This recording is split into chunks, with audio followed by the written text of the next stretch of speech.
I'm Caroline Poland, the founder and CEO of Poland and Associates Consulting. And today we're going to continue our series on trauma-informed workplaces and living a trauma-informed life. And today we're going to jump in and talk about one of the main pillars of trauma-informed care, which is safety. Now, safety is so critical for us to live a healthy life, and for people who've experienced trauma, there was a felt lack of safety. In a variety of different ways, safety and the feeling of safety within that individual's body was violated and taken away. And so we want to be really mindful, whether we're talking about a classroom or a workplace or our relationships, about how we can help to establish rhythms or routines or a structure that actually enhances a felt sense of safety for the individuals in the classroom or organization. So again, remember, when we talk about how our body actually responds to trauma, anytime we have a threat or any perception of any potential threat, that's enough to kick us back into our amygdala and that fight or flight response.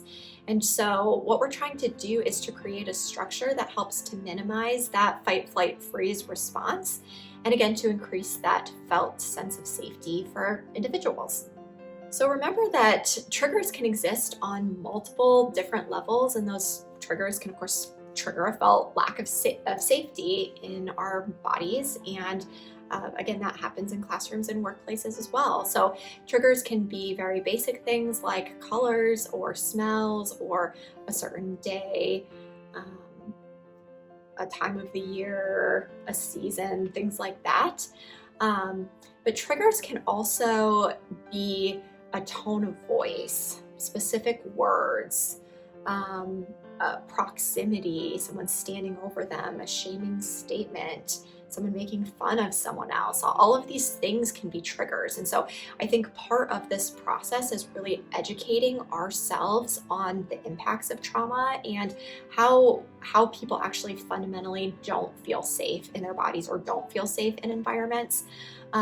Because I think that that's really important, again, as we're starting to create structures that allow for trauma-informed care and the integration of trauma-informed principles. So when we think about safety, we want to think about it on multiple levels, including physical safety and emotional safety.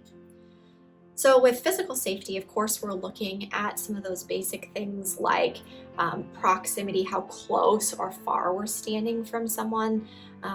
We want to be mindful to not get into people's personal bubbles or space. We want to be very mindful that we are not giving unwelcome touch or assuming that touch is okay. We definitely want to be mindful of that. And we want to be mindful that of power differentials.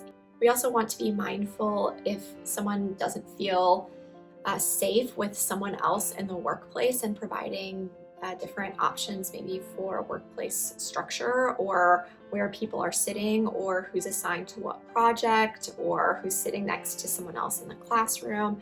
We want to provide different lighting options. We want to provide options for people who have to leave work after dark or have to stay late after most people have left the office. Those things are just us being very mindful and taking good care of those who work in our organization.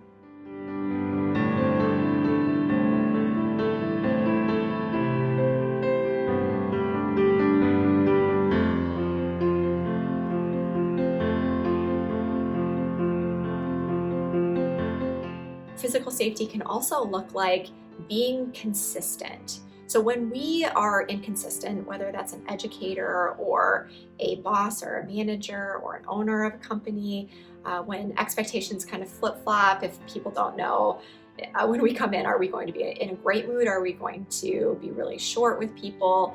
Are we going to give grace some days and not other days? And inconsistency is experienced by people in general, by our nervous system, as a potential threat. And so that starts to get us activated. Our window of tolerance begins to shrink a little bit, or we get outside of that window of tolerance. And so we want to be mindful that part of safety is just providing consistency, consistent expectations, being consistent about how we're going to treat people, being consistent about how we're going to handle situations when someone has messed something up or forgotten something. Safety is included in all of those different areas.